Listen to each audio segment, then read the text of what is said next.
Hello.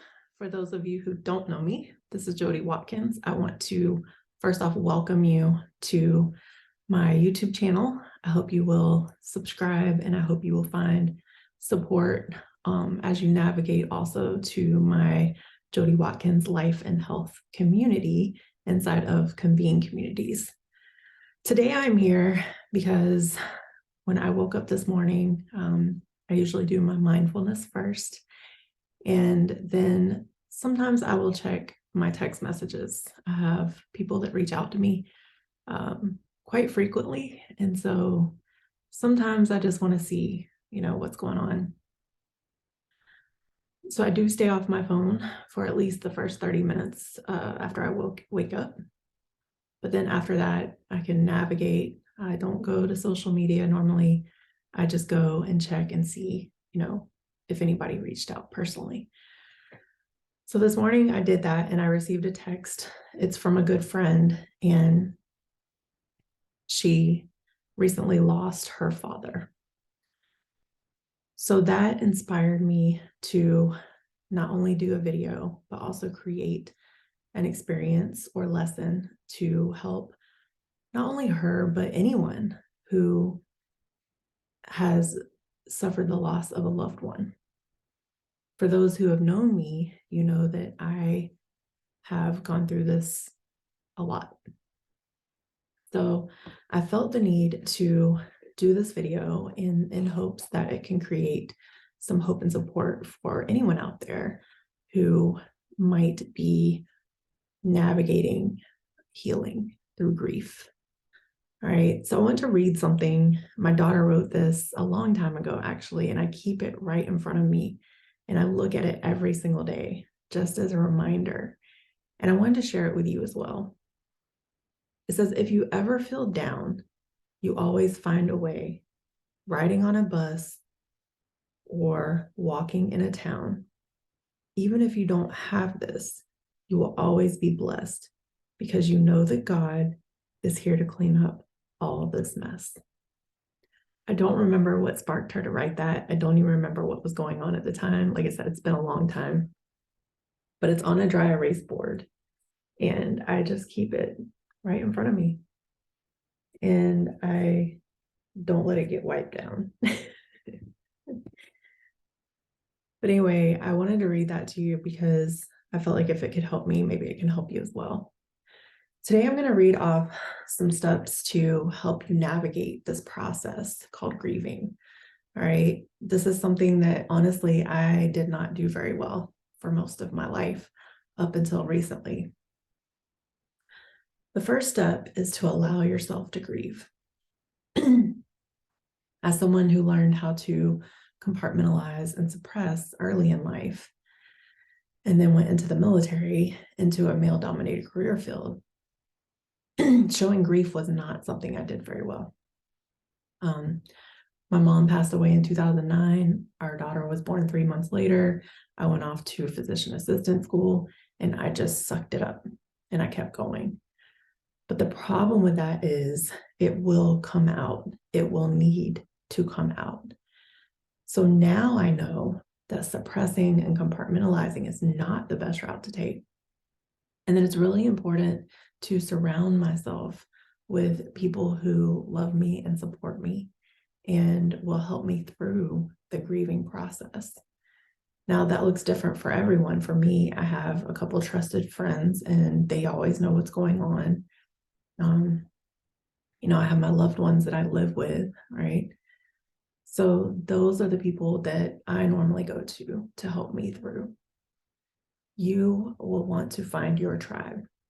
And sometimes we tend to seclude ourselves, and that makes it absolutely impossible for us to find our tribe. So I just want to encourage you not to do that, okay? I want to encourage you to be open to receiving friendship, true friendship, and hugs and support and whatever you need personally to get through, okay? Allow yourself to grieve, allow yourself to cry, allow yourself whatever you need to get through this, okay? Number two is seek support. That goes back to what I just said, surrounding yourself, finding your tribe, right? Doing what she did, she reached out to me as her friend, as her trusted friend, and asked for prayer. And so that's what I'm doing. I created a prayer for her. And then I decided, I said, you know what? We're all experiencing this in some way, shape, or form in our lives, right? We all experience a loved one passing away around us. Every last one of us have most likely experienced this. So it was important for me to create something that can outlast this. That is why I created the experience. So I hope that you will navigate to that and you will take it and you will understand and become part of a community and of those who want to support and rally around you. And I need it too, right? We all need it. So it's important to surround ourselves and seek support, surround ourselves by people who care about us and not isolate. Because when we isolate, as you may know, that's when the devil can work the best. That's when he comes in and tells us all the things. You're not worthy. You don't belong here. Whatever it is, do not isolate yourself, okay? Number three is embrace self-care. For me, I wake up in the morning, I do my mindfulness, whatever that looks like. Sometimes I write, whatever I need to do, breathing, getting through, listening to an uplifting video, right? Whatever that looks like. Those are things that I do first thing in the morning. And then I go and I exercise. I need to get my body moving. Those are examples of self-care, okay? Do what you need to do. Go book a massage, whatever that looks like for you, okay? Self-care is super important. One thing that I truly know is if we are not taking care of ourselves, we can absolutely not show up for anyone else around us. I poured from an empty cup for so long and I crashed and burned. And then I tried again and I did it again. And that was the time where I said, enough is enough. I have to put myself first. I have to put my needs first. And that's difficult because society teaches us to take care of everyone else besides ourselves, right? But we have to remember that if we're not taking care of ourselves and we're not doing the things that we need to do to get through,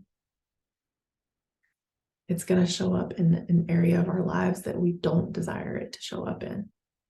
And that can be toxic. So think about a good place.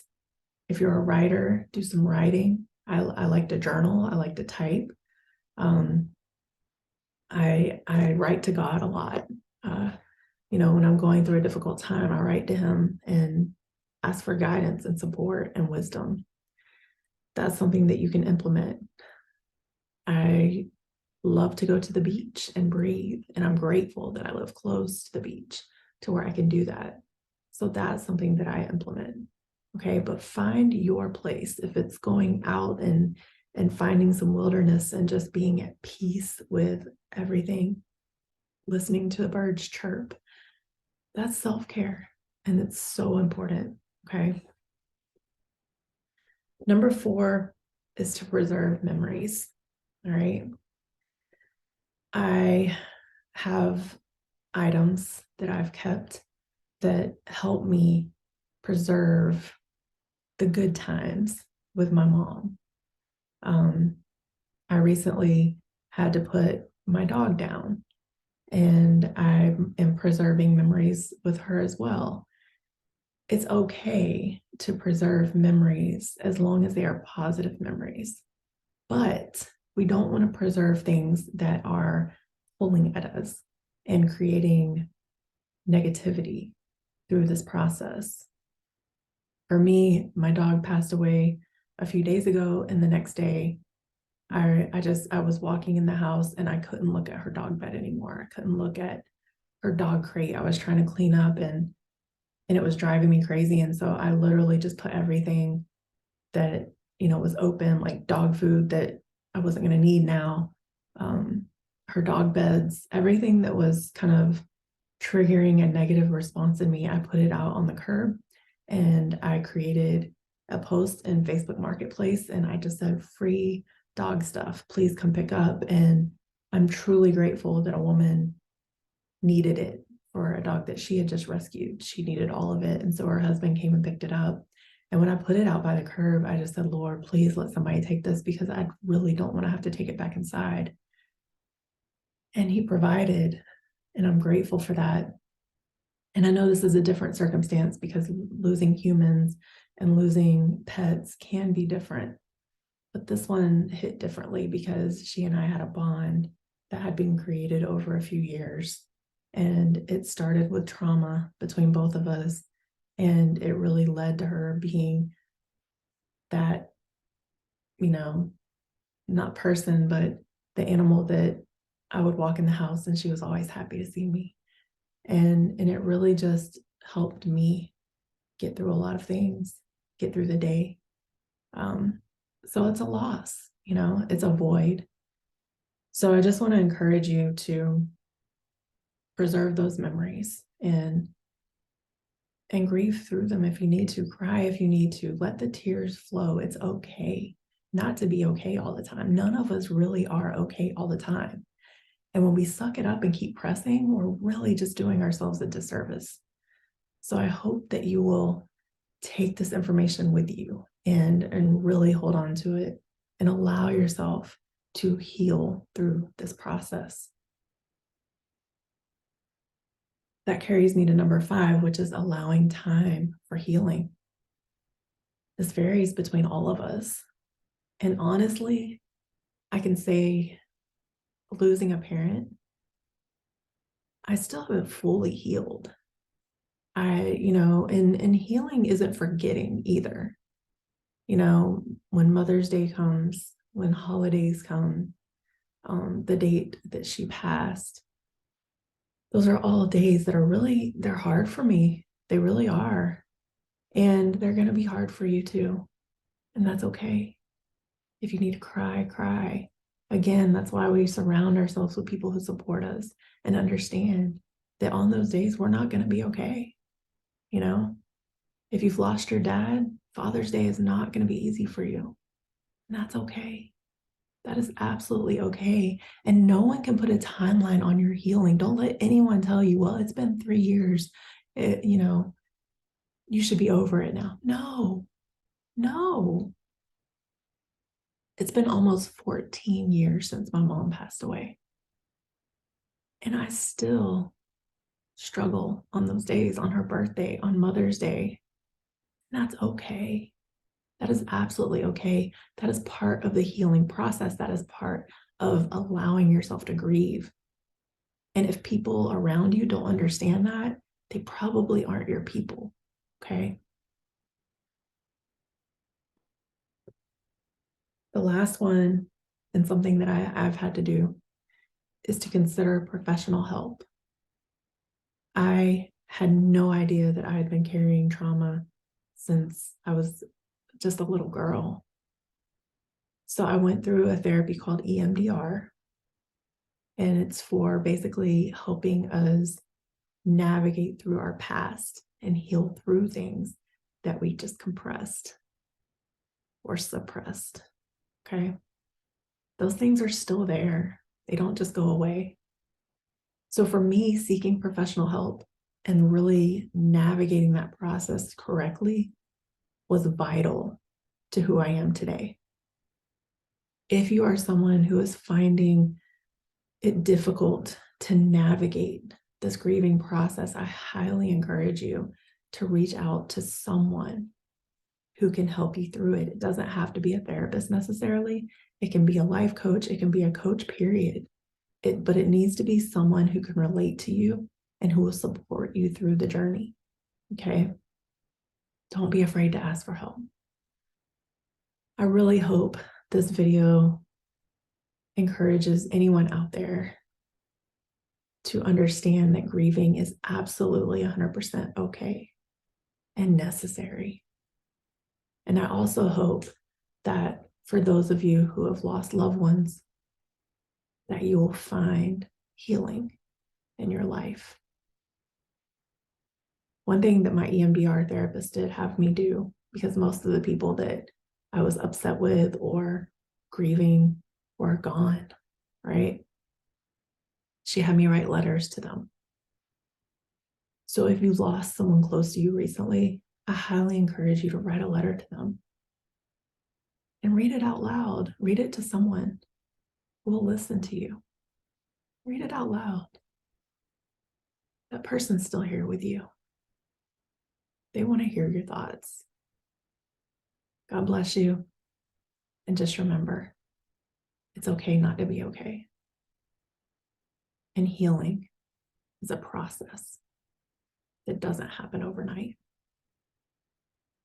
Take care, my friends.